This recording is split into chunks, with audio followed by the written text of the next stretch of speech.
So what I'd like to talk about today is a very complicated subject, which we constantly try to make simple. And every time we make it simple, we mess it up even more. Because this subject of healthcare is not a soundbite. There is no silver bullet. If we're going to really attack the question of healthcare, and if we're going to be successful in addressing the question of healthcare, I think we actually have to have a fairly deep understanding of the problem. And so what I'm going to try to do today, which is not a good idea because it's 4 o'clock in the afternoon on a Friday, I'm going to try to give you a really deep understanding of the problem. And I'm going to talk too fast, but I'm going to show you a bunch of slides. These slides we'll post and make available to anybody who's interested. I'm going to get to public policy, because I know everybody here likes public policy. But I'm going to get there slowly, because I think unless we understand the actual nitty-gritty of healthcare delivery, and what the real problem is, we get our public policy wrong. So I'm going to overweight what's going on here and how do we think about it, and we'll talk a little bit about policy at the end. I'm going to work to the best of my ability to leave plenty of time at the end for discussion. We are, in fact, a little bit programmed about how much we talk. I'll do my best to violate, that programming a little bit, but I do want to give you a serious discussion here, and I hope this is not too heavy for this occasion. But one of the reasons I wanted to come today is because all of you actually can do something about this in one way or another. There's some people in this audience that work in healthcare. Obviously, you have the most direct impact, but almost all of us has some levers that we can use to influence this, and so hopefully you will. So what's the problem of healthcare? The first problem of healthcare is to get access, coverage. And obviously, without people getting access to care, without coverage, ultimately we'll never have a successful system. But what I've been focusing on is not the access problem, because I think we understand the access problem pretty well, and many countries have solved the access problem. What I've been working on is really I think the more basic problem, and that's the delivery problem. The way we actually deliver healthcare. Access is not the goal of healthcare. Access is just the start of the real goal, which is to deliver good care. In fact, I would say that the real goal of healthcare is value. How do we actually deliver good value? How do we actually get good patient outcomes per dollar we spend in trying to achieve those outcomes? What I'd like to argue is that we really haven't thought about value as the central goal in healthcare. It's not been the goal that's united all of us and all the actors in the system, and it must. And we've not got a healthcare system that's designed to deliver value. In fact, quite the contrary. I would say that I'm extremely optimistic about the ability to make epic improvements in healthcare delivery. But if we're going to do that, we're going to have to think very differently about the problem. We're going to have to think very differently about the solutions. And that's what I'd like to do today. I'd like to talk about how would we actually create a high-value healthcare delivery system? How would we actually create a system that could relentlessly, rapidly improve value? That's the real question I think we have to answer. And if we can understand that, if we can understand what kind of healthcare delivery system we want, then we can start to set the right public policies that are going to get us in the right direction. So how do we think about value? How do we think about the goal of creating value in the healthcare delivery system?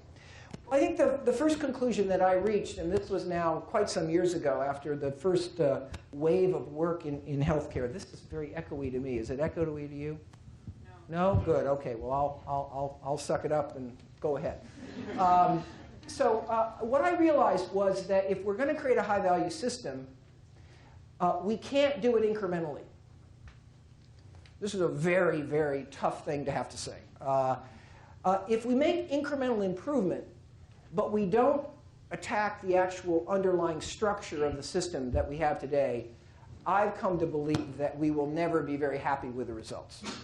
Because the healthcare delivery system that we have today is a system that's been built up over a long period. There's a legacy here And the way hospitals look, and the way doctors practice medicine, and the way nurses and teams provide care, there's a legacy structure. And that structure, I think, is deeply flawed.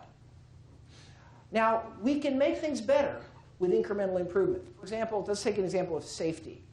In this very building, Don Berwick used to have his office here, and he's been raising the issue of safety, medical errors. And we can indeed introduce safety programs into healthcare delivery organizations. And if we do, that will make things better. But unfortunately, if we don't change the structure of the delivery system, we won't be able to move it very far. Let's take another example. Let's take process guidelines or pathways of care. A lot of focus in healthcare about designing protocols and pathways to deliver care for given medical problems better. And many organizations design these protocols and design these pathways. But if we leave the structure the same, if we have a structure that is dysfunctional, it's very hard for actually those pathways to be implemented. Even if we got the right pathway, it doesn't actually get used in practice. So the point here is that we've got to step back. We can't assume that the problem here is one that we can solve incrementally. We've got to step back and ask ourselves much more basic questions about the underlying structure of the system. And that's what we've been trying to do in this body of work. I guess the final sort of framing question here is, what should the role of the market be in healthcare? This is, of course, a fiercely debated issue all around the world. Some people think, oh, there's no room for the market in healthcare. Other people think the market's the only way to save healthcare. And of course, this is an issue of great interest to me because I'm a strategy professor. I do markets. And, but what I've come to understand is the problem is not whether we use the market or not. In fact, I think in general, we would want to use the market. The market means people have choice. And I think most people would agree that patients should have choice. And if patients have choice, there's a market mechanism underway. But the problem we've had in healthcare is not whether we have the market or not. It's how the market has been constructed. And the unfortunate problem we have right now, particularly in the US, is that the way the market works is actually not aligned with value for the patient. The competition is one where financial success for the various participants of the system is not equal to patient success. You can have system participants succeed without the patient succeeding. And in that situation, the market starts to make things worse and not better. And that's the fix that we're in healthcare. The market has been actually working against us in terms of value improvement because people aren't rewarded for value improvement. The market has been leading mostly to zero-sum competition, where we're essentially trying to take value from one party to another or pass cost on to the consumer rather than actually improve the overall value created. So once again, everything comes back to value. How do we design a healthcare delivery system? And how do we design competition so that it's actually aligned with the fundamental purpose of healthcare, which is deliver good value? Deliver good outcomes and do it as efficiently as possible. And efficiency is important so we can afford to do more. So we can afford to serve everybody. So we can afford to deal with new technology. As new technology comes in the system, we can't be afraid of it. We have to embrace it so that we can provide more services for more problems. But unless we can deliver value, we're not going to be able to afford to do that. We're going to be pushed back into rationing and bankruptcy, frankly, which is the kind of precipice we're on today. The healthcare reform bill worked on the access part. It pretty much punted completely on the delivery part. So now we have a pressing, fundamental challenge, which is how to transform the delivery system and how to do it in the right way so the way we transform it improves value. So how do we do that? How do we think about that? Well, first of all, we've all got to agree that value is the goal. And there's been a lot of different goals in healthcare: access, equity, cost containment. And that last one, cost containment, that's the worst goal of all. What I've found is that that goal is actually counterproductive. That is, the more we try to view cost containment as the goal, the more we actually drive costs up. And we'll talk about why a little bit as we go forward. Value has got to be the fundamental goal. Value is what ultimately the purpose of healthcare is. It's to deliver good outcomes to patients. Value is a win-win goal.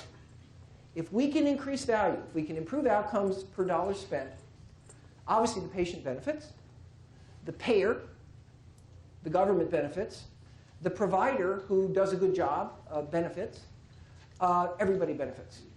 The problem right now is that we have sort of a zero-sum way of defining the goal. And we have all these stakeholders gaming the system, trying to protect their interest. So the doctors are trying to protect their interest, and the health plans are trying to bargain with them and protect their interest. And everybody's protecting their interest rather than working collaboratively on what we ultimately need to do, which is to expand the overall value of the system. So value has got to be that central goal. Now let's think about value. Value is an equation. It has a numerator and a denominator. The numerator is health outcomes. What do we mean by a health outcome? A health outcome is the results of care, how well the patient actually does.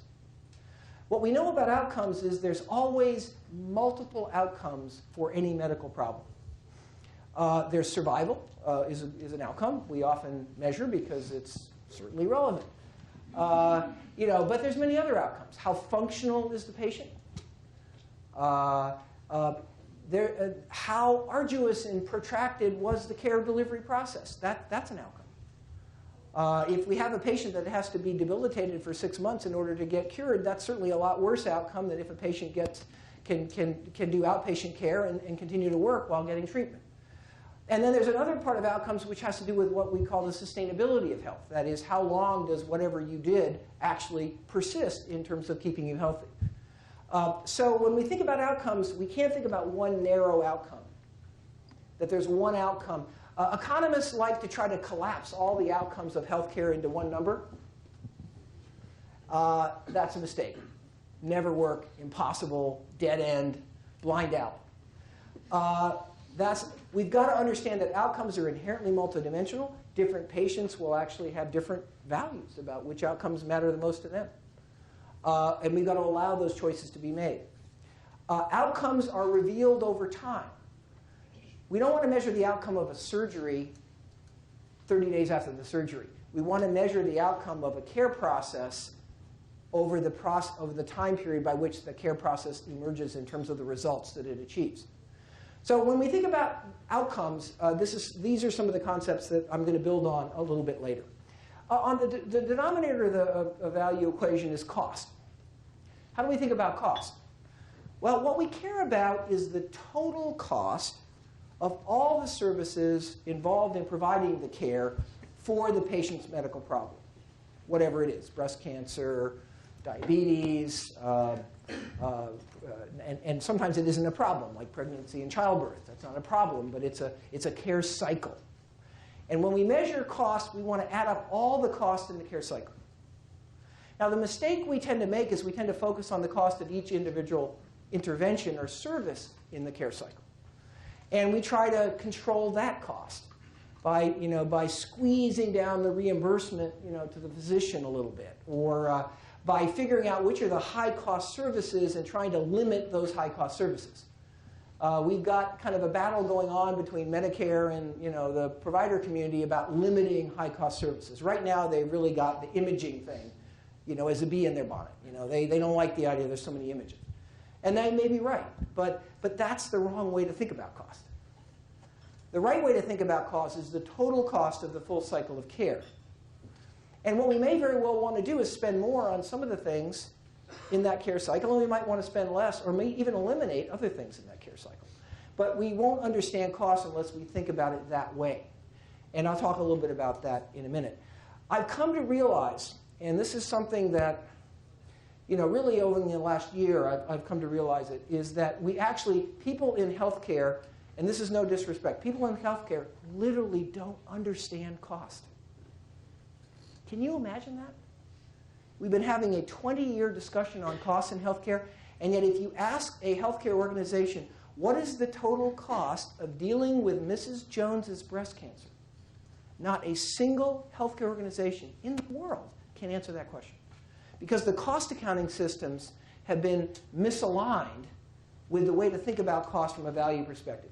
And what we'll see later on is the way healthcare organizations think about cost is the same way they think about outcomes. It's the same way they think about billing, which is siloed. Siloed around specialties and interventions. So the value equation is a very important bedrock of what we need to understand and master. And these are some of the kind of critical points that we need to understand as we go forward. Now, what we see over and over again is that there's often a relationship between value, outcomes, and cost. And this is a slide with Swedish data. As some of you know, the Swedish system is organized by county. And this looks at the cost of healthcare in a series of counties, Swedish counties, and the quality of healthcare. And this quality, by the way, is adjusted, as is the cost, in very sophisticated ways to account for differences in the patient population, age and morbidity and all those things. So what do you think the relationship between outcomes and cost is? Now, the first order thinking in healthcare is, oh my God, it costs more to get good outcomes. And the truth is that it costs less to get good outcomes. If you get good outcomes, that's actually the way to drive cost. Why is that? Because actually what truly determines cost in healthcare is how unhealthy you are. And the faster you can get people to health and the longer you can preserve that health, the lower the cost system is. The only way to really reduce costs in healthcare is to make people more healthy. And you make people more healthy by doing things like this. By getting the right drug to the right patient.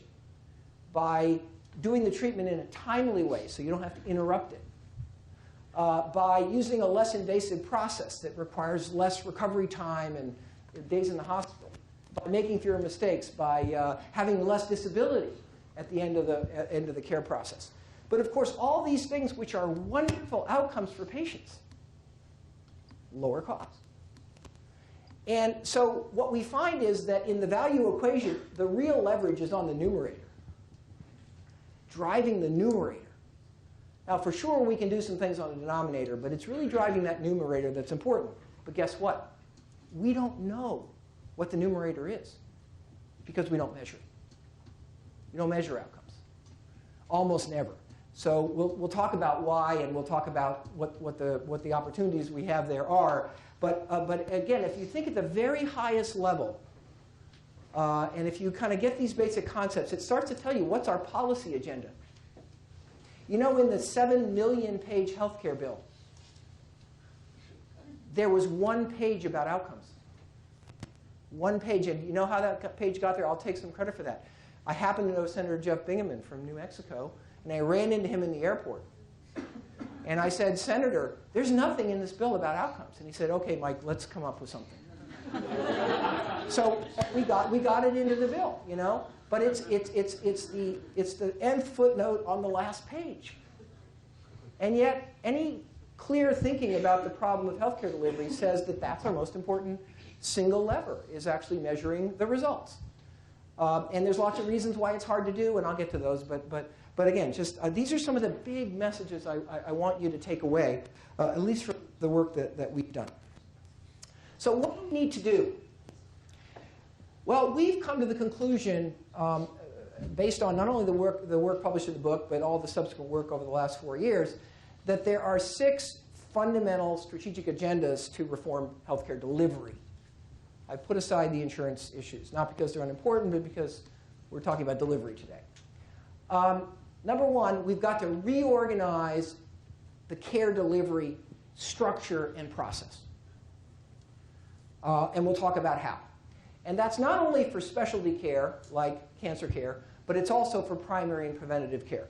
We've got a structure now that is mission impossible. That is, we've put our medical professionals in a structure that it's almost impossible, if not impossible, to deliver good value. They can sometimes get good outcomes, but they have to do so very expensively, and they often don't get as good outcomes as we would like. So that's agenda number one. Agenda number two is we have to establish universal measurement of outcomes and cost in the system for every patient. And that's in the line of care, not retrospective studies, not cost-effectiveness studies. Those are good. We like those. But we've got to start to make measurement of outcomes and cost really integral to the whole care delivery process. And to how we, and this is obviously is a big area for public policy. We'll talk about this a little bit later. Number three, we have to change the reimbursement model. And there's really only one reimbursement model, at least according to me, that makes sense from a value perspective. There's lots of reimbursement models that you can make an argument for from a cost perspective or a simplicity perspective. But from a value perspective, the only reimbursement model that makes sense is to pay a packaged or bundled price for the care of a particular medical condition or for the primary care of a particular patient population. And we'll talk about that later and why that's the right reimbursement model. We all know that fee-for-service is not right, but now we're toying with this idea of global capitation again. Global capitation means that you pay a provider about amount of money, and that provider will take care of any medical problem that might arise. That's a very big mistake, because that breaks the connection between what the provider can actually organize and control and the payment mechanism. It puts the provider into the insurance business in a way that we really don't want.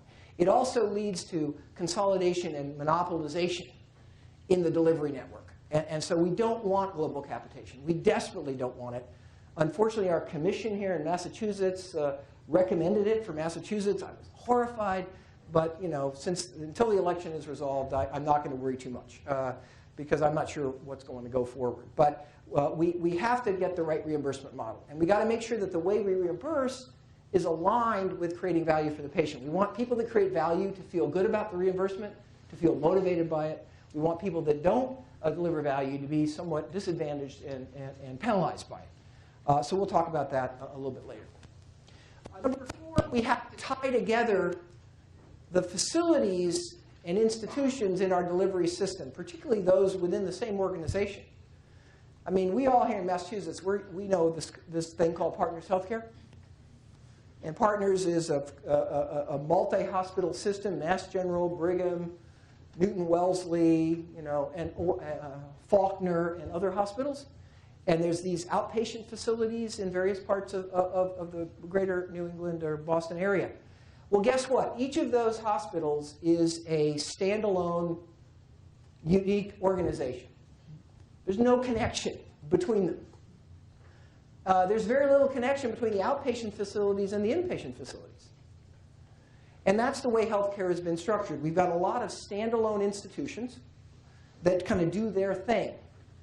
And they're not connected with other institutions, even if they're 5 minutes away, 10 minutes away, 20 minutes away. And worse yet, all of those organizations try to do everything. They try to provide every service. Because we've gotten it into our head that what you should do if you're a hospital is you should provide for any service that anybody walking in the door will need. And that's never going to work. We're never going to deliver value that way, particularly in an urban area where there's lots of other institutions present. So we'll talk about that. The fifth thing we have to do is we have to break down the very narrow geographic boundaries of the way we're thinking about healthcare delivery. Right now, healthcare delivery organizations with literally zero exceptions serve the vast majority of the patients they serve are in their immediate geographic area. And that's because that's the way the system was created. Every community, every city has its hospitals. Every community has its community hospitals. The community hospital serves the patients in that community. The one in this community serves the patients in that community. We have this kind of sort of isolated, geographically isolated organizations. Why should we have every one of those organizations try to provide care for everything? Why don't the organizations that are really excellent actually provide care for what they're really excellent at in multiple geographies? Why shouldn't we be able to get Cleveland Clinic quality heart care in Des Moines? Why shouldn't the Cleveland Clinic be actually managing heart care in Des Moines? These are questions, again, that the healthcare system has been even incapable of asking, much less answering. But this is starting to rapidly change, and I'll show you why in a minute. And the final agenda is the one that I'll probably talk least about, which is the area of IT. What do we know about IT? We know that in IT, if you automate a broken system, you get a more efficient broken system. So IT is not about putting online and making electronic what we do today. IT is about putting the platform in place that allows us to do 1 through 5. And so what we'll talk about is what are the imperatives for IT in order to do that. Okay? These are the 6 strategic agendas. These are the things that we have to get done if we're going to ever succeed. These are the things that government policy needs to enable. Okay? And so when we come back to government policy, we'll be anchored to these agendas. Now, let's talk briefly about these agendas. I want to spend most of my time on 1, a little bit of time on 2, a touch on 3. I'll probably go very quickly from there on, just given the time. But the reason I'm going to spend the time on 1 is this is the guts of the issue.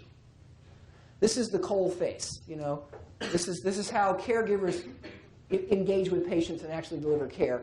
And this is actually the core of the problem. And these other things simply help equip and enable and measure and reward people so that they do number 1 the right way. Okay, so let's talk about number 1. Now, how is care currently delivered? Well, basically, it's delivered pretty much the way you see here on the left. The example I'm going to use is migraine care. It's a disease that all of us kind of intuitively understand. Migraine is, affects a lot of people, a little bit more weighted towards women. Complex disease to treat, lots of nuance and variation of the disease. This example I'm actually going to use is from Germany. We have a case study that we teach in my intensive course on healthcare delivery on the German migraine problem. And in Germany, they did some work on migraine, and the results were horrible. They were getting bad outcomes. Lots of patients having to go to the emergency room, lots of times going back to the doctor because things weren't going well, taking days off of work because these headaches can be completely debilitating. I mean, you literally can't even stand up. Bad outcomes. And some leaders in Germany started thinking, what's going on here? What can we do about it? But let me not get ahead of the story. The left-hand side is the traditional care delivery model. It's organized around specialties and around services, discrete services. Okay? So if you go into a hospital and you walk down the hall, everywhere in the world, you'll see, Department of Neurology, Department of Urology, Department of Surgery, General Surgery, Department of Medical Oncology, Department of Radiation Oncology, Department of this, Department of that, pathology, et cetera, et cetera, et cetera, et cetera. And the other doors you walk by will be doors that are providing a particular intervention or a particular service, like an imaging suite where you'll go for your ultrasound or for your MRI or whatever it is. Okay? We're organized around the services and around the specialties. And that's the bubbles here are those units in migraine. If you have a migraine, I tend to start with a primary care physician. My God, I have these headaches. They're really bad. Need some help. Your primary care physician, and this is in case of Germany, do their best. Listen to you, examine you, and they may be able to deal with the problem. If they do, fine, you're done. If they don't, then probably the next thing you would do is end up at an outpatient neurologist. Neurology is the folks that worry about heads and thinking and brains and headaches and things like that. If you end up at an outpatient neurologist, depending on the way you present, you might end up getting a scan. And you'll go to an imaging center. You might end up somewhere along the line at a physical therapist because there's a lot of evidence that physical therapy can be helpful in controlling and managing migraines. You might end up at a psychologist for the same reason. If what is determined is your migraines are because of drug dependency, which is sometimes the case, you might end up having to spend a week in a hospital getting detoxified from drug dependency. There's a variety of other things. I've simplified it a little bit. What's the nature of the process? The patient goes, think of the patient as a ping pong ball. And think of these as kind of ponging, places. And so the patient kind of pongs around this system. Okay? And by the way, there can be feedback loops, and the patient can come back and forth and back and forth. So I could have drawn like lots of lines. I could have made it like spaghetti. Okay? What is the nature of this process from a value point of view? Number one, it's a sequential process. You do one thing at a time. You do one thing, then you wait, then you do the next thing, then you wait, then you do the next thing, then you wait. That doesn't sound good from a value perspective, does it? What we would hope would be a parallel process, where you do the stuff that you can do at the same time. The second thing about this process is each step in this process has a separate administrative interaction. You have to make a call. You have to figure out where to go, make a call, get an appointment, schedule the appointment, show up, sit in the waiting room, fill out your clipboard. Every single time you go to any one of those things. Even if you've been to that particular one before, you still have to go through it again. Now, we complain a lot about the health plans as the problem in administrative costs in healthcare. Let me tell you, it's not the health plans. It's this. The reason we have high administrative costs in healthcare is because of the structure of the system. Because we have all these many interactions. And by the way, each of these bubbles sends a bill, a separate bill. Okay? That's the driver of the administrative costs. And we waste a lot of time and a lot of money because we do it this way. The third thing about this care delivery process that makes my physician friends a little bit uncomfortable is that it's not provided by a team. It's provided by a bunch of individuals who only dimly, if at all, work together and know each other. In fact, my analogy is this is like a pickup team. When I was a kid, I used to play a lot of baseball. I would go down to the playground. I would have my bat. I'd have my ball. I'd see who was around. And if Bill George was there, I'd say, Bill, you'd be a great pitcher today. And I'll be the catcher, and Jane will be the left fielder, and who you actually get care for you is not a team. It's whoever's on the schedule. It's whoever has the open appointment. It's whoever you heard about, from your friend. It's whoever your PCP actually might have, heard of before. Okay? Does that mean that these people aren't well trained? No. Does it mean that they don't care? No. Does it mean that you might not get good care? Not necessarily. But it's kind of random who actually sees you. Now, by the way, the neurologist that sees you, he or she has a neurology hat on. And the way the system works today is the neurologists deal with anything in neurology. And that's the way they define their job. Now, neurology encompasses stroke. It encompasses multiple sclerosis, etc. Okay? So the patient that came in before you, the migraine patient, was maybe a stroke patient. And then the one after you was a multiple sclerosis patient. And the neurologist is saying, I'm a neurologist. That's my hammer. I know how to use the neurology hammer. And I shouldn't use the hammer. That's my the image of pounding on your head. It's not the one I had in mind. And you get the idea. So the neurologist is kind of flipping back and forth between all these kind of diseases, all of which is really complicated. And they're trying to figure out, Emma Staunton's problem just after they've tried to figure out, somebody else's problem with a completely different problem. Okay, that's the way the system is today. The final thing I'd say about this is there's a lot of coordination required. If you're going to put all the actors in separate units, then if they get any hope of an integrated solution, people have to coordinate a lot. And I just put a few of the lines up, but it's really more. Okay? So does that coordination happen? Well, I can tell you that most people try to coordinate a little bit, the best they can. But coordination in this model is very, very expensive. You have to try to page somebody, find them. It's impossible to meet. You write these notes. So the doctors write these notes to each other.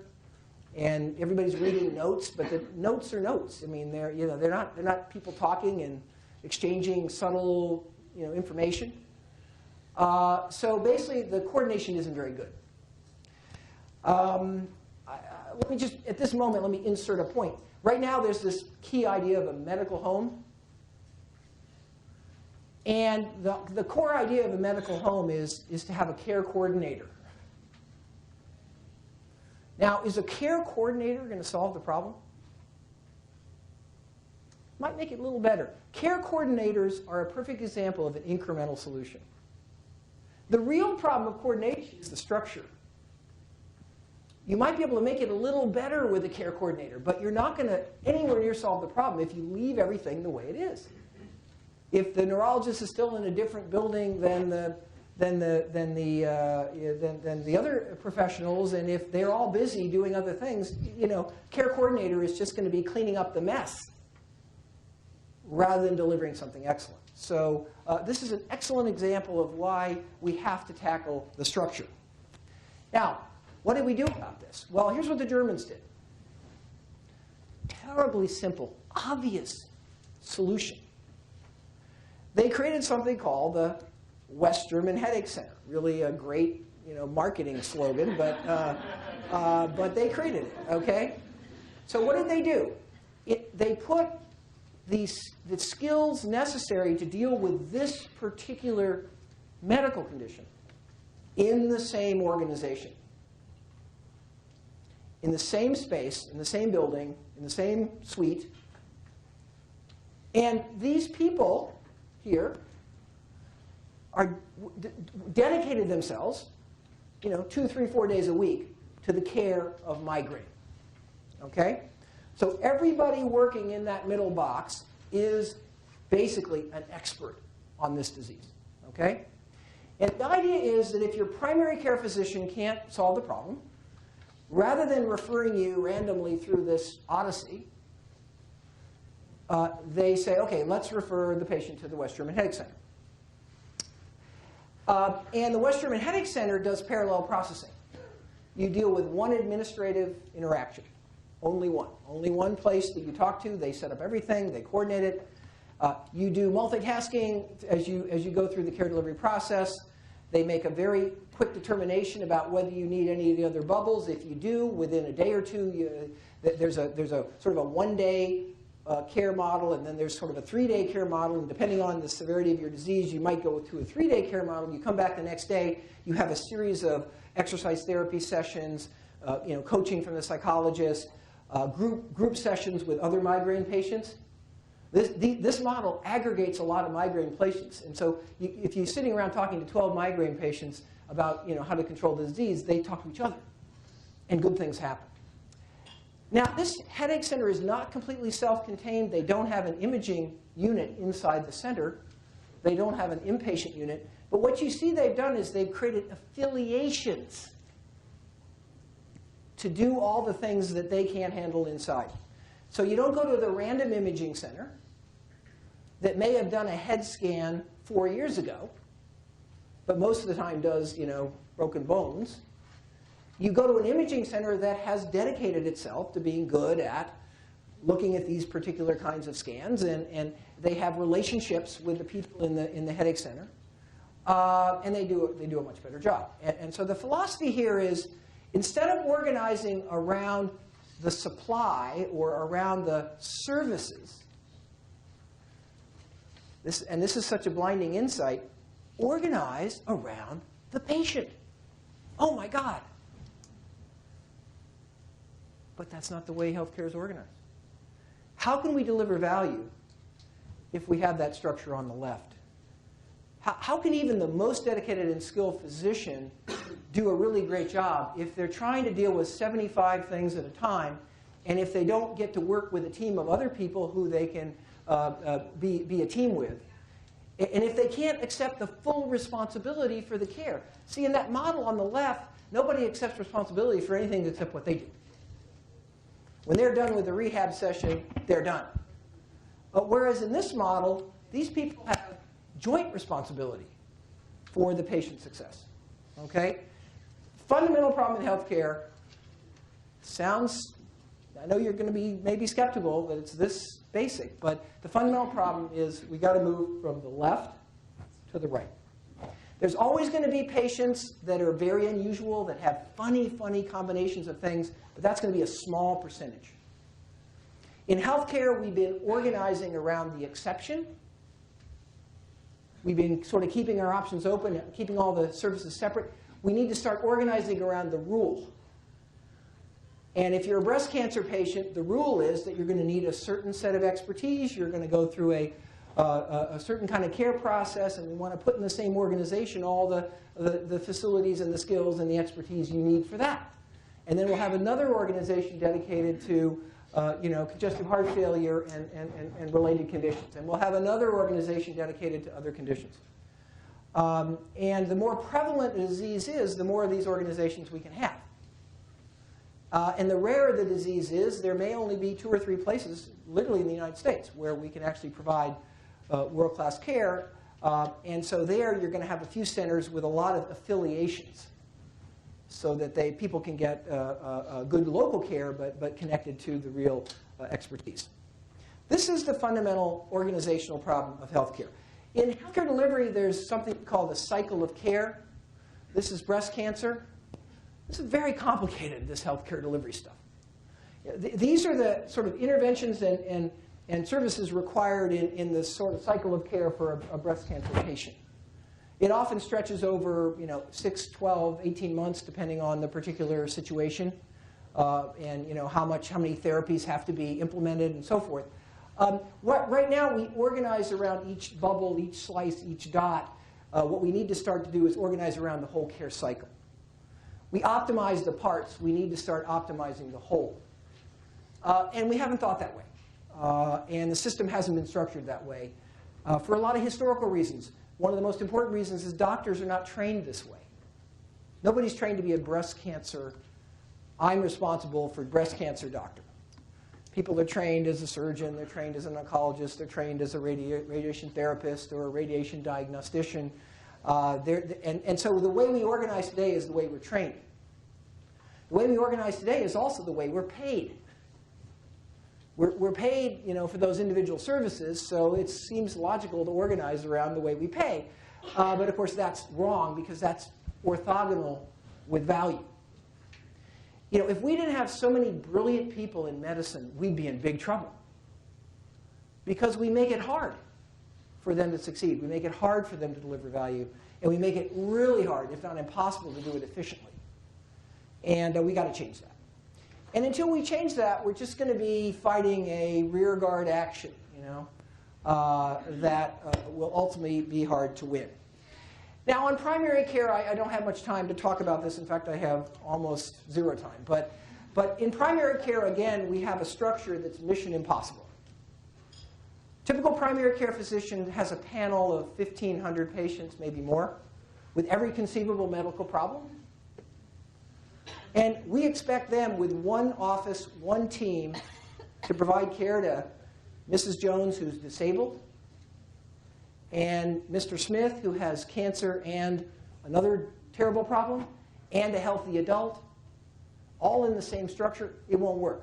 The key idea in primary care is we've got to start organizing primary care around specific patient populations. And in a primary care practice that's big enough, we need separate teams. And the folks that have hard, tough chronic diseases should be in the chronic disease team, and the elderly disabled should be in the elderly disabled team, and the healthy adults should be in the healthy adult team. And those teams will be different. They'll have different people, different skills, different protocols, different ways of delivering service. That's the direction we have to move in primary care. Again, just putting a care coordinator in a primary care department is not going to really solve the problem. We've got to be more focused, more segmented, if we're going to do this well. Now, then we confront the next issue. And the next issue is volume. Now, I know I'm now instantly sounding again like a Harvard Business School professor, but the problem we have in healthcare is unless you have a certain minimum quantity of patients with a particular problem, you can't actually organize properly. You need enough patients to have a dedicated team. Now, by the way, dedicated teams don't have to be full-time dedicated, but at least you have to dedicate a couple of days a week, to a certain problem that you're going to be part of that team. And if you only have a few patients, you can't afford to do that. Everybody has to be a generalist. Every neurologist has to do everything in neurology. Every orthopedic surgeon has to do every kind of orthopedic surgery operation. So you need some volume. You need some volume to have dedicated facilities for this patient group. You need volume to be able to do these other things. But the way the healthcare delivery system is organized, literally in every country in the world, is really anti-volume. This is some data from Sweden. And by the way, if I haven't already said it, these delivery problems I'm discussing, they're universal. They're global. They exist everywhere, every country. And I know that now with some confidence because I've worked in probably 6 or 7 at some deep level of engagement. This is Sweden. Sweden is nirvana in insurance. Everybody's covered. But in delivery, there's a lot of issues in Sweden, and they know it. And here's a good example. I mean, we have about 80 hospitals in Sweden. And if you go to the far right, for these relatively common medical problems, this is the number of patients in a week that the average hospital sees. So the top one is really a total knee replacement. That's what that is. So the average Swedish hospital does 1 total knee replacement per week. And I can tell you that if you're doing 1 a week, there's no way you can deliver value. A good orthopedic surgeon in the most productive environment should be able to do 8 total knee replacements per day. Okay? But if you're doing 1 a week, what are you doing the rest of the week? A little bit of everything. Some hips, some knees, some shoulders, some backs. And each time you're putting together a new pickup team to kind of figure it out. In an integrated total joint operation, a team, nobody has to talk in the operating room. Everybody knows what to do. I actually had a total hip about a year ago, and it took 48 minutes. You were too young to know what a total hip is. This is like sawing off bones and drilling, and it's awful. 48 minutes, no blood loss. And that's because this was a team. They did a lot of these things. Everybody on there knew everything about what to do every minute of the process. They knew all the complications before they started. They knew all the things that a patient would ask before they asked them. The nurse could do the rehab people could be the nurses. It was all a team. But that's not the way the system is structured, because every hospital wants to do everything, tries to do everything, partly because we have this local model where we think that we should go to the closest local hospital, even if it would only take 10 minutes or 20 minutes to get to another one. And in some cases, by the way, we may want to get on the airplane. One of the reasons we haven't gotten on the airplane in the past is because it sort of we just haven't thought about it. But one of the reasons we haven't got on the airplane is traditionally when there was less technology and it was less complicated, there was less medical knowledge, a given doctor could do any kind of orthopedic operation and do it well. But now, as we've gotten better and better, as the technology has improved and improved, now we've just gone beyond the capacity of everybody to be a total generalist in their field. But yet we haven't changed the organizational structure. Also, traditionally, when there wasn't that much that could be done, people sat in the hospital for a long time. 7-day hospital stay, 15-day hospital stay was not at all exceptional. If you're going to be in the hospital for 2 weeks, you want it to be near your house because, otherwise, how are you going to see your relatives, your family, your children, and so forth? But today, you could do a very complex surgery, a cancer surgery, and you'll be out in 2 days.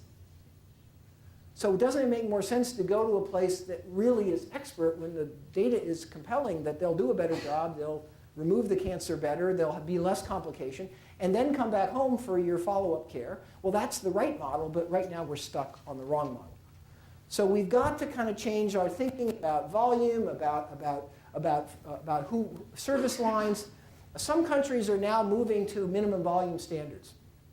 A given hospital is not allowed to provide a procedure or a certain service unless they have a minimum volume standard. I would regret having to do that in the US. I think that's a very blunt instrument.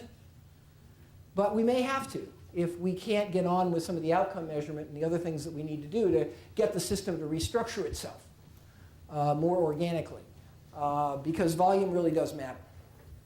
Okay, let's talk very, very quickly about measurement and payment, and then I'll spend a few seconds on maybe a minute or two on public policy, and then we'll open it up, because I'm sure I've provoked a few howls of protest here, even though you've been polite enough not to actually howl, even though it's almost Halloween.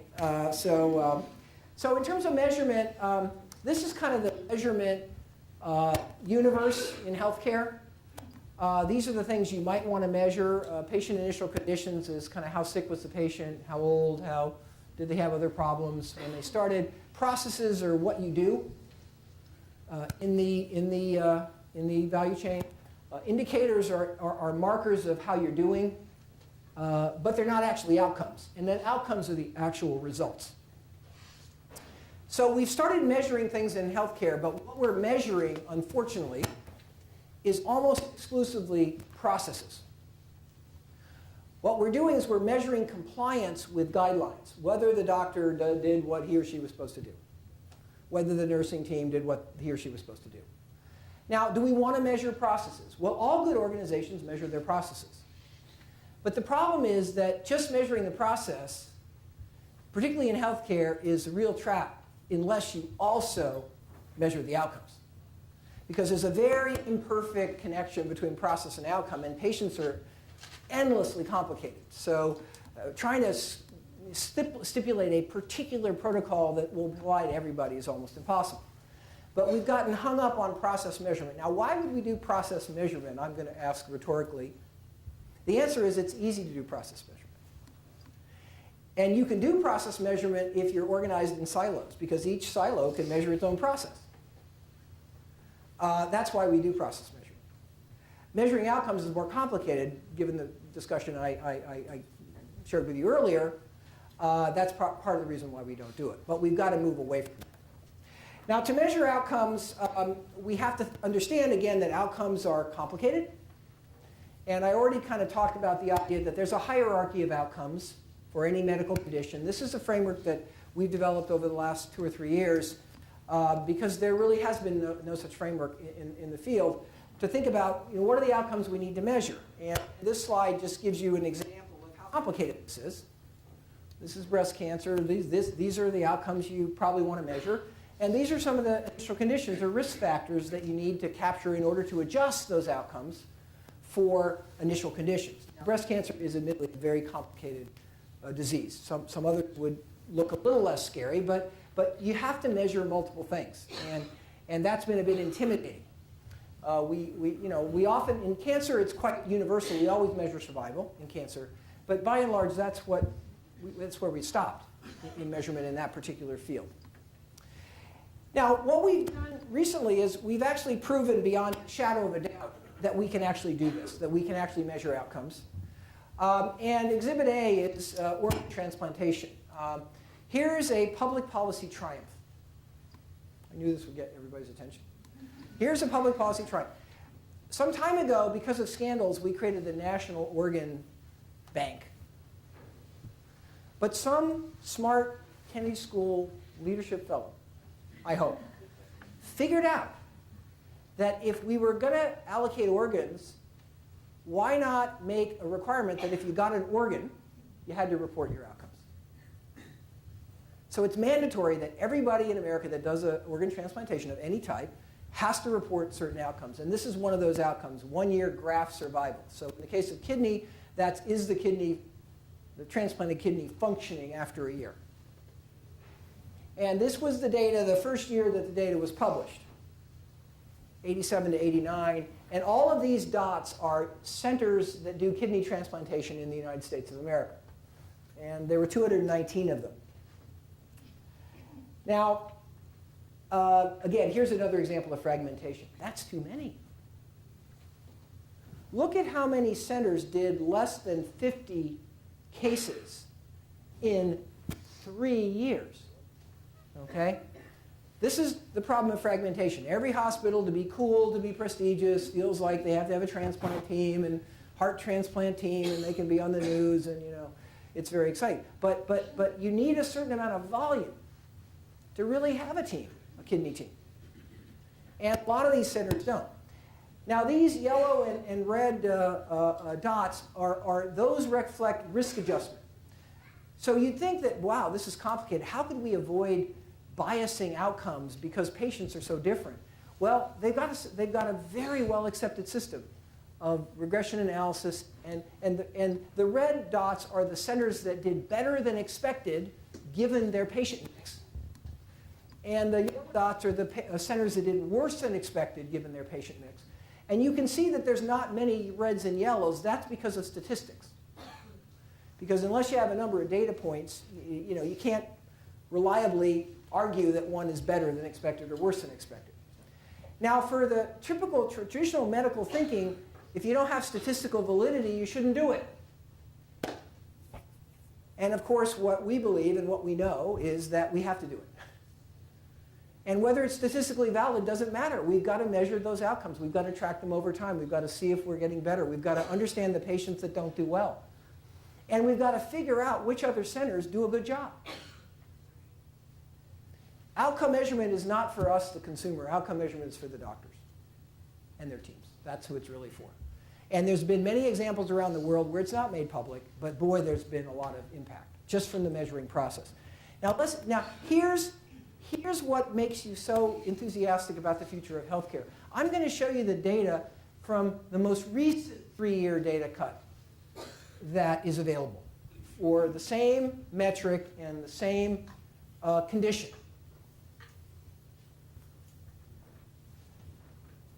That's what happened once we started measuring outcomes. The average outcome got better, but even more importantly, the distribution tightened.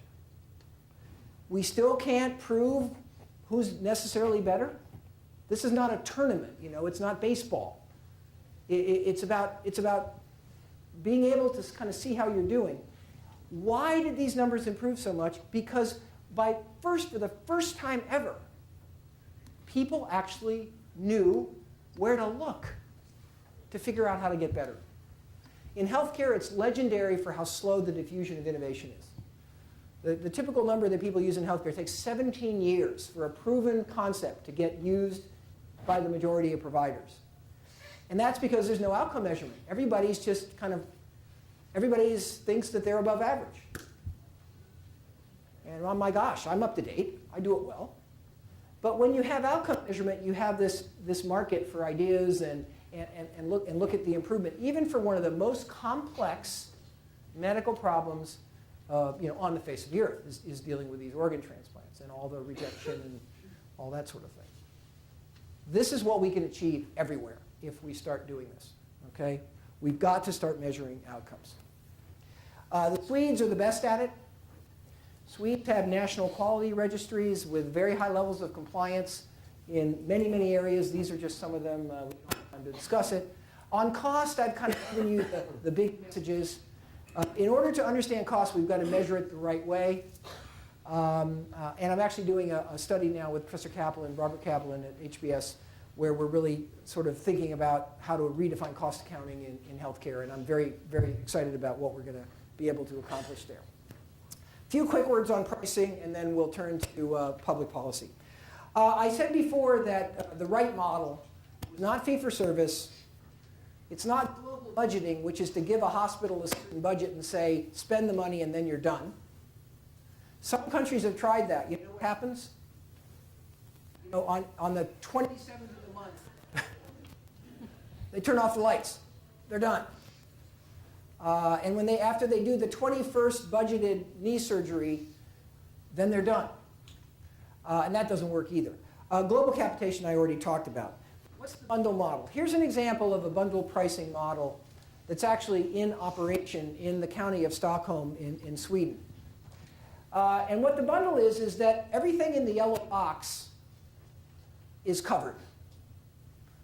You can see, and by the way, this is the doctor's fees, the facilities charges, everything. So the pre-op evaluation, lab test, radiology, surgery, prosthesis, drugs, all of that stuff. A good bundle also creates responsibility for avoidable complications. So that if there's an avoidable complication, the provider is responsible for dealing with that out of whatever they've already been paid. They don't get more. Okay? And in this case, there's a 2-year warranty for a reoperation, and then there's a 5-year warranty on infections. Okay? Now, this is functioning. It's covered thousands of patients. There's been no crisis, no catastrophe in moving to this system.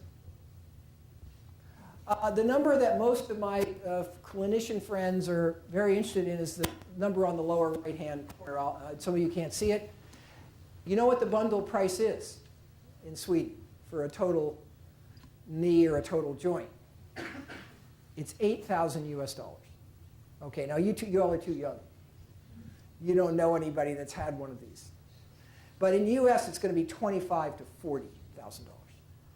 Okay? And Sweden's not a cheap place. I mean, it's not a place that's, you go if you have a budget vacation plan. Sweden's expensive, but they can do this for $8,000, all included. And their doctors get paid a decent wage. And this shows you how big the opportunity is in healthcare. How big how we could do so much better, how we could create so much better outcomes, and how we could do it so much more efficiently. And this is the opportunity that we're now starting to see happen. In the US now, there are many bundle pricing pilots going on and experiments. We're learning how to do this. It takes some complicated, it's a little more complicated than just paying the same old way, but we'll get it done. Hopefully we'll get it done. In terms of integrating care across facilities, how do we tie facilities together? How do we put the right services in the right facility? How do we avoid doing primary care in the Brigham and Women's Hospital down on Francis Street? How do we avoid doing simple surgeries in Mass General's precious operating rooms? How do we get the right service in the right place? How do we avoid duplication? All those things are huge cost reduction opportunities that come from systems integration. How do we proliferate this example, which is the Cleveland Clinic I mentioned earlier? Cleveland Clinic, obviously, the mother church is in Cleveland. But the Cleveland Clinic actually does heart surgery in 5 other locations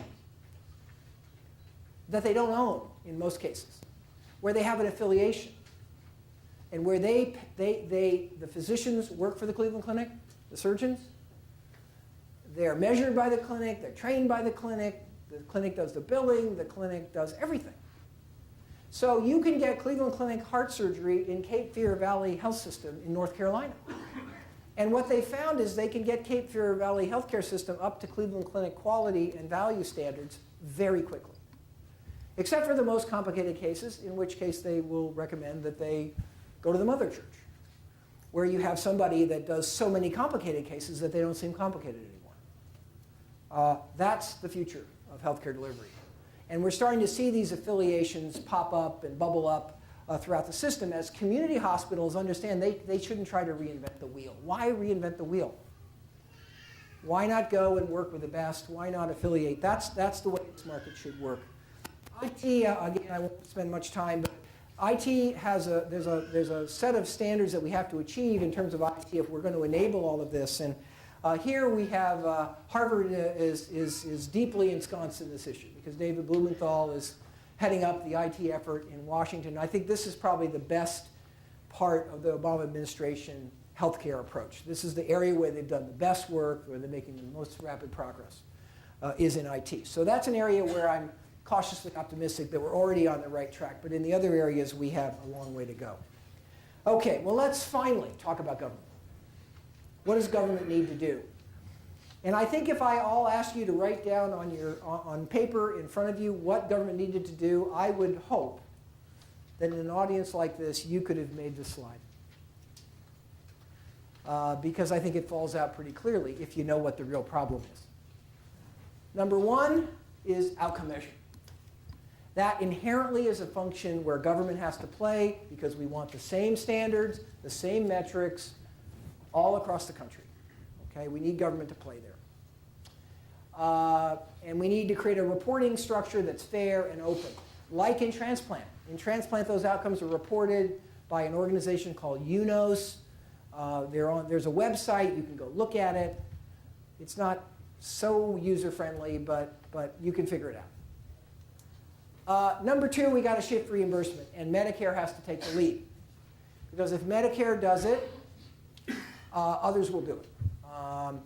But if Medicare isn't fast enough, we've got to go ahead and have the private sector do it too, and it's already happening. Here the question is accelerating something that's starting to happen, but we got to make sure that we don't get tripped up on the wrong reimbursement model and go back to that global capitation thing, because that is going to be unfortunate. That'll create a mess. Number three, we've got to remove obstacles to integrating care and coming up with the right care delivery model. Right now, for example, we have something called the Stark laws. You may have heard of them. And they're designed to prevent conflict of interest. So if you're a neurologist, you're not allowed to refer one of your patients to an affiliated imaging center. Does that sound smart? Well, you could see why you didn't want people to have financial interest and do bad things. But actually, in integrated care models, we want people to refer within their team and actually to work as a team. So we've got to tinker with some of these laws, anti-kickback rules. Right now, the doctors and the hospital are paid separately. And it's illegal for the hospital to share any of its payment with the doctors in order to kind of make everything fair for everybody if they reorganize care. And we've got to change those laws. Corporate practice of medicine. In many states, it's illegal to hire a doctor as an employee. So doctors are free agents. They're independent of the hospital. That makes it almost impossible to build integrated care process. So we've got to do that. Opening competition among providers so that there's real choice. Encouraging the involvement of patients in their care and setting good IT standards and rolling out IT. These, I think, are the big six in terms of public policy. I think in terms of where we are now in America, we're pretty good on the last one. In terms of IT, I think the bill made some progress on the next to last one in terms of providing for patient responsibility, allowing various ways of encouraging that. The bill was pretty much silent on 1, 2, 3, and 4. It doesn't eliminate the possibility that those things will happen, but it simply didn't forcefully attack any of those issues. So this is, in my view anyway, this is the problem of healthcare. This is where we have to go. This is where we have to get. It's complicated. It's a significant shift in the paradigm and the organizational model. Why would I possibly be optimistic that this could actually happen? Why would I be optimistic if it hasn't happened before? Well, the answer is, there's a number of answers. Number one, it already is happening. It's happening organically. It's bubbling up in the system. We have dozens and dozens of cases at the business school about organizations that are doing this. We see it all over the world. It's happening. It's still 5%. It's not 10%. It's not 15%. It's still 5%, but it's moving very rapidly. Secondly, everybody now in the system's scared, really scared, particularly the provider community. They're just sure as they can be that there's going to be draconian reimbursement cuts. So even organizations like Partners that you have had so much clout that they could just kind of shed, not even worry about whatever happened, they were going to be fine, are talking about significant cost reductions. And you can't make significant cost reductions without these structural changes. And that's what I think we've proven beyond a shadow of a doubt. So I think what we're seeing is more and more organizations moving in this direction, more will, and it's a kind of a self-reinforcing process. Once the ball gets rolling, I think it'll start rolling fairly quickly. So here's a point of view about healthcare delivery. Here's a sense for what government needs to do. Mary Jo, I think, has asked, I'll just handle the Q&A, but let me now open it up and let's fire away and have a discussion. Okay? Thank you. Thank you. Let's start down here with... I'm Mona Khandar from India, and I have been working in health sector for more than 2 years.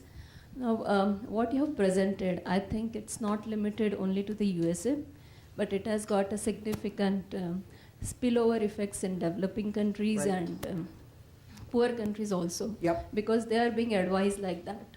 Yeah. What they are doing wrong here, Yeah. the same wrong advice Same is. wrong. Yeah. Yeah.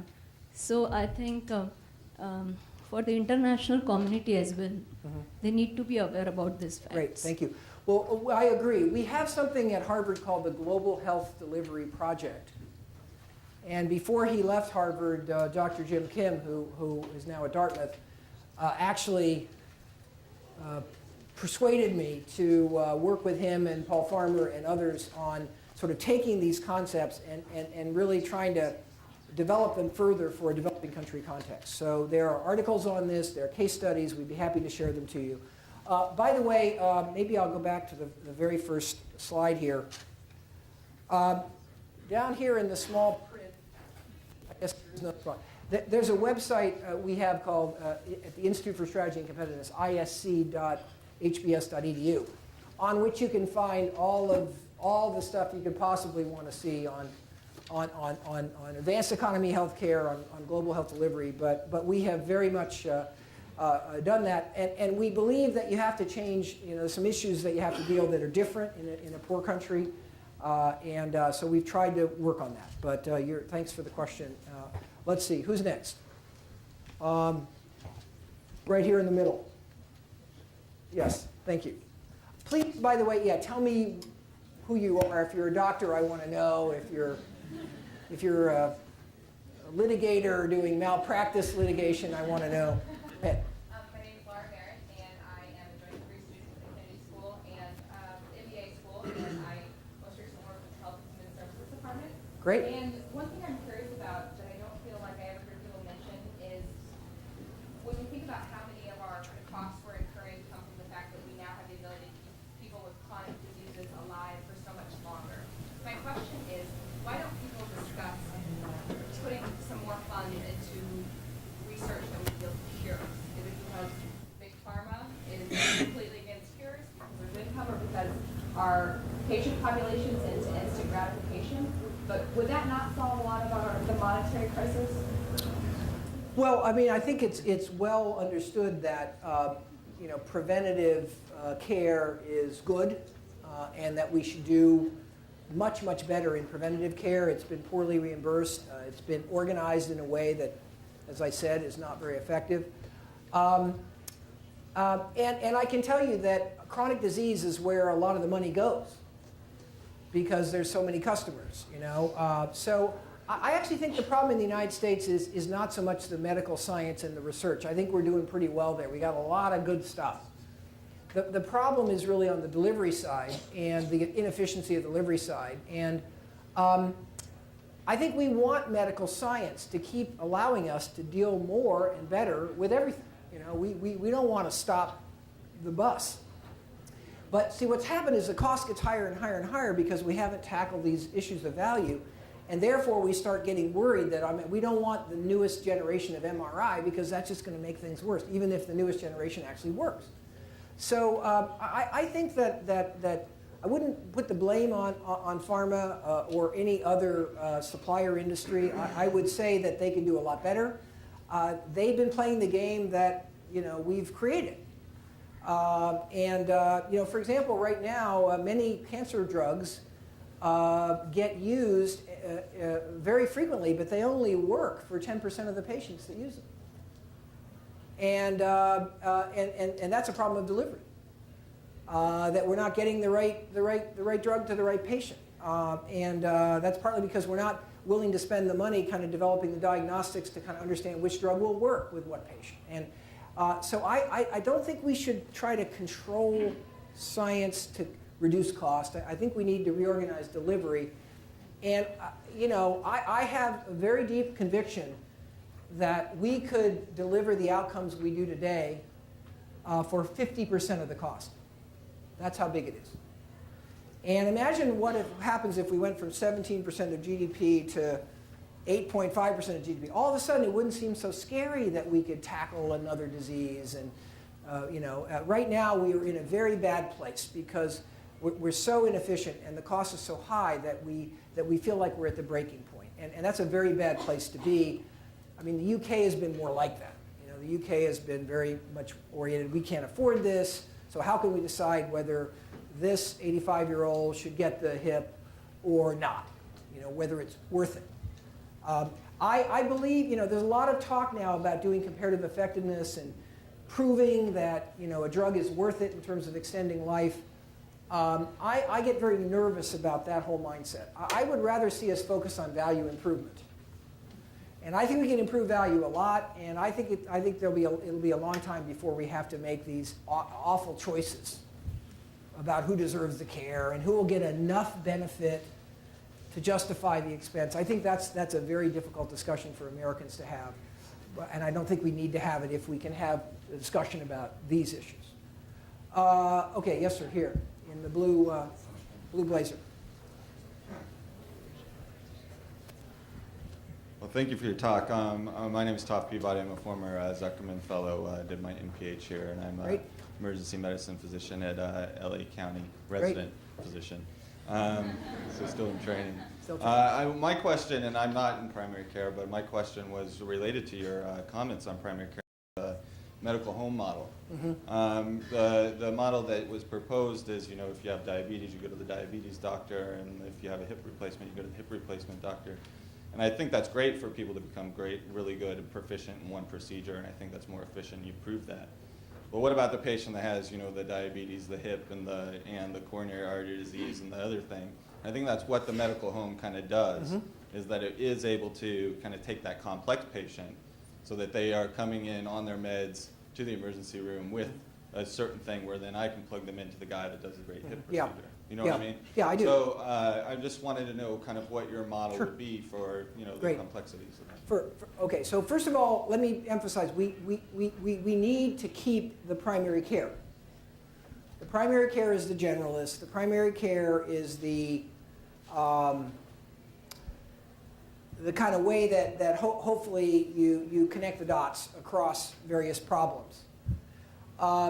We need, though, to change the way we do primary care to allow the primary care teams to reflect the circumstances of the patients they're caring for. So if we got somebody with 5 diseases or 6 diseases, we need a different kind of primary care with more time, more resources, more support, more coordination than if we've got a healthy adult coming in for their annual physical and their flu shots.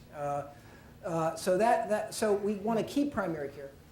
You caught another key point, which is we want then the primary care organization to start having relationships and affiliations with these integrated units to deal with whatever problem is identified. And if there are multiple problems, think of how much easier coordination is. If you're coordinating between your integrated cardiac organization and your integrated diabetes organization, than if you're coordinating between 500 bubbles that have no links with each other. So I think we're much better off, even with the most complex patients, in a structure like this. And I think that, again, let me just say something I said earlier, which may be more relevant and meaningful now. In healthcare, we can't organize around the exception. We have to organize the stuff that we know needs to happen for a given problem. We need to organize around that. And then the unusual stuff, which is the patient with a hip fracture, cardiac disease, and cancer, then we need to create sort of an overlay structure to deal with that. And the problem is that we've gotten backwards. And as a result, we've created a lot of waste and inefficiency and poor outcomes. So now the medical home idea, you're making it seem like we know what this is. There is no medical home.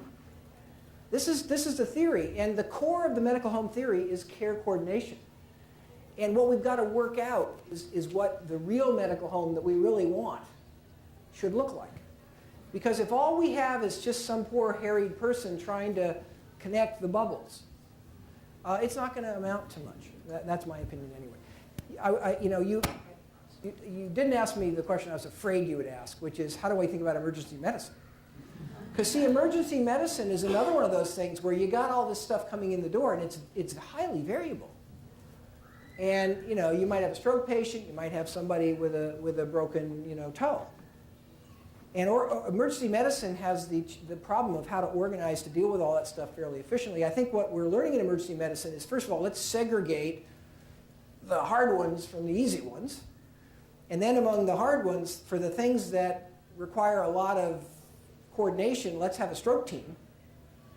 So I think emergency medicine, in a funny way, has embraced more of these principles than much of healthcare. So I'm sure it can be improved, but I think it's been moving in that direction. Oh, one more, says the boss. Yes, sir, in the back with the blue shirt. So my name's Jake Greenberg. I'm a surgeon. Uh-oh. So I do a lot of obesity surgery. Yep. And I work in a weight center, which is set up a lot like what you're describing. So Right. we have diabetologists, we have surgeons, we have medical doctors, we have physical therapists, nutritionists, psychologists, everyone to take care of every sort of problem that we could come up with for our obese patients, which is one of the major health concerns in America right now. Yep. Our program, because we're so structured and so well defined, we have great outcomes, but we're a high-cost program, so insurances charge our patients a higher copay to come see us rather than our competition, who has none of that. Mm-hmm. So how do you fix that problem? How do you get the payers to get on the same page as you and we are? Well, it's again a problem that I have stressed, but I think you've just accented the problem. Let me go, if I can find it quickly. Let's go to my this slide. The reason that your competitors are lower cost is that as you spread these things out, you kind of spread out the payment. But the cost of spreading out the payment is the patient is kind of suffering. Because they go to the PCP, they wait for 2 months, they hope it's going to be better, it's not better, then they go back, then they go back, then they go back. What you're doing is you're pulling cost up front and doing it right and getting the outcomes. But our system is so ridiculous that the payer doesn't understand that that's a great value. Because the payers often have this mindset, oh, my subscribers are going to leave and there'll be turnover. Actually, there isn't as much turnover as they say. But it's just the way they think. So we do have to, payment reform has to be part of this equation. What I would suggest you do is, if you have a lot of private practice clients, go directly to the employer. Go find the large employers in your community and talk to them. They're going to get it. They're going to get it because what they care about is the health. They're going to have to pay the bill anyway. The health plan, health plans get a margin on top of what they pay to the doctors and you guys. So what's their incentive? More. So it's a perverse system, but now I hope we all understand this is the real problem. And saying that a medical home is going to solve the problem is not going to solve the problem. Saying that an accountable care organization is going to, it's not. We have to get at the guts here of care delivery. We've got to get at the measurement. We've got to get the payment, and I'm confident we will because we have to. And I think the system is awakened. But you're raising, it's an excellent point, and we'd love to hear more about what you're doing. Just because we document these examples, they're precious. Everywhere we can find them, we grab them. So thank you. Well, Mary Jo, thanks for that. Well, you've given us an enormous amount of